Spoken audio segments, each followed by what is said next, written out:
எத்தனை முறை தோல்வி அடைந்தாய் என்பது முக்கியமல்ல, ஒவ்வொரு முறையும் நீ எப்படி எழுந்தாய் என்பதே முக்கியம்.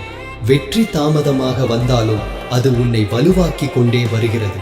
தோல்வியால் மனமுடையாதே, மனம்தான் உன் மிகப்பெரிய சக்தி. மனம் உறுதியானால் புதிய வழிகளை உருவாக்கும் வல்லமை உன்னுள் தானாக எழும். நான் உன் பக்கத்தில் இருப்பதை நினைவில் கொள். விழுவது தோல்வி அல்ல, எழாமல் விடுவதுதான் தோல்வி.